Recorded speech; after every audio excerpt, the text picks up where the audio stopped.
Shalom teman-teman, perkenalkan nama saya Andreas Tumanggor. Saya dari kelas 11B1.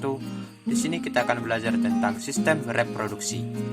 Pertama-tama yang perlu kita tahu terlebih dahulu adalah kata reproduksi. Kata reproduksi berasal dari kata re, yaitu kembali, dan produksi, yaitu membentuk.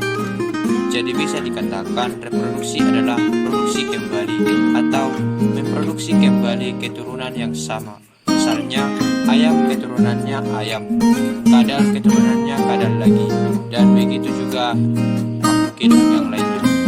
Jadi, reproduksi adalah proses biologi untuk menghasilkan keturunan berupa spesies yang sama dengan induknya, dengan tujuan reproduksi untuk menjaga kelangsungan, kelestarian, atau eksistensi makhluk hidup, yaitu dengan reproduksi maka kelangsungan makhluk hidup di permukaan bumi dapat terjaga atau makhluk hidup di permukaan bumi tidak langka. Kemudian dapat meningkatkan variasi genetik karena setiap makhluk hidup mempunyai genetik yang berbeda-beda. Dengan reproduksi maka variasi genetik juga akan berbeda-beda. Selanjutnya kita akan belajar tentang jenis sistem reproduksi pada manusia. Sistem reproduksi pada manusia dibagi menjadi dua, yaitu sistem reproduksi pada pria dan sistem reproduksi pada wanita.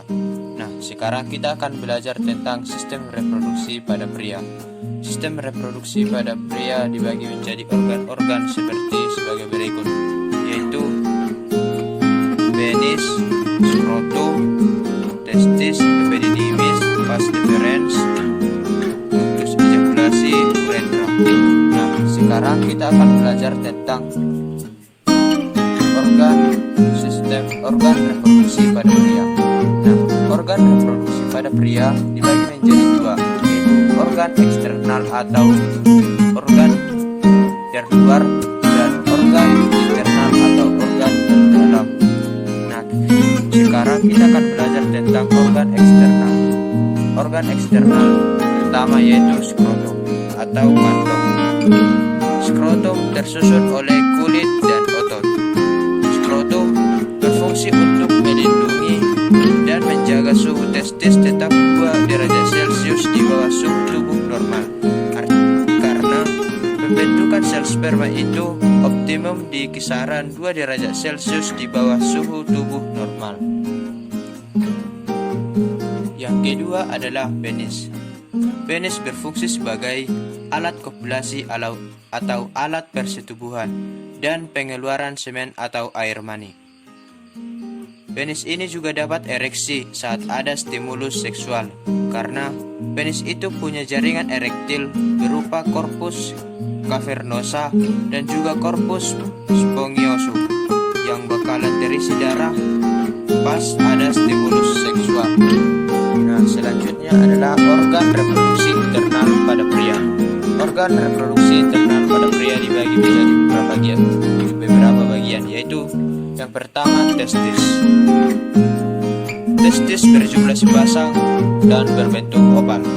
Testis juga dilindungi oleh skrotum, yaitu berupa kantong, di mana fungsi testis adalah sebagai tempat untuk memproduksi sperma. Yang kedua adalah epididymis. Epididymis letaknya di atas testis. Saluran epididymis berleguk-leguk atau berkelok-kelok dan panjang, dengan diameter epididymis lebih besar dibanding dengan tubulus seminiferus, di mana fungsi epididymis yaitu adalah tempat penyimpanan dan pematangan sel sperma. Yang ketiga adalah vas deferens. Vas deferens berfungsi untuk menyalurkan sel sperma dari epididymis ke ductus ejaculatori. Dan yang keempat adalah ductus ejaculatori, yang merupakan gabungan ductus deferens dan vesicula seminalis. Saluran ini berfungsi untuk menambahkan cairan dari vesicula seminalis dan kelenjar prostat. Dan yang kelima adalah uretra. Selain berfungsi sebagai alat untuk pengeluaran urin, uretra juga berfungsi untuk saluran pengeluaran dan ini artinya adalah sperma yang sudah ditambahkan zat-zat dari kelenjar aksesori. Jadi, saluran reproduksi pria yang menyalurkan sperma secara berurutan adalah pertama testis, epididymis, vas deferens, ductus ejaculatori, dan uretra. Nah, selanjutnya kita akan belajar tentang kelenjar aksesori, di mana kelenjar aksesori ini berfungsi untuk mensekresikan cairan atau geta untuk kelangsungan hidup sperma. Kelenjar aksesori dibagi menjadi beberapa bagian, yaitu kelenjar vesicula seminalis, kelenjar prostat, kelenjar Cowper atau kelenjar bulbo-uretral. Nah, sekarang kita akan belajar tentang bagian-bagian kelenjar aksesori. Yang pertama, vesicula seminalis. Kita hasil sekresinya lengket, berwarna kuning dan basa atau alkali dan kaya akan fruktosa. Berfungsi untuk sumber energi untuk motilitas sperma. Dan yang kedua adalah kelenjar prostat. Ciri-cirinya encer, putih, dan basah. Dan kelenjar prostat mengandung enzim anti penggumpalan dan sitrat untuk nutrisi sperma. Dan yang ketiga adalah kelenjar Cowper atau kelenjar bulbo-uretral. Ciri-cirinya bening dan berlendir dan disekresikan tepat sebelum semen diejakulasi dan melumasi uretra dan menetralkan asam. Nah, teman-teman, kita akan belajar tentang pembentukan sel sperma atau spermatogenesis. Pembedahan sel sperma terjadi di dalam testis atau gonjakan. Spermatogenesis bermula dari sel induk sperma atau spermatogonium yang bersifat diploid. Selanjutnya, spermatogonium membelah secara mitosis menghasilkan spermatozoid primer yang juga bersifat diploid.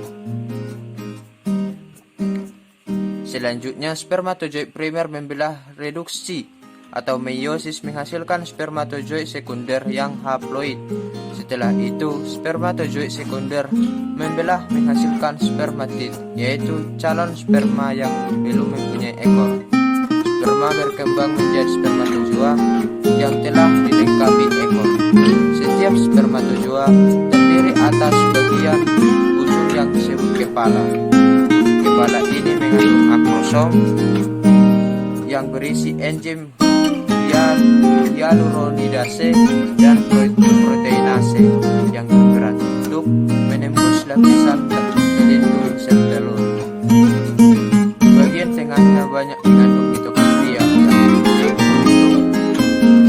memobilisasi energi. Demikianlah video saya atau tugas praktik saya tentang video biologi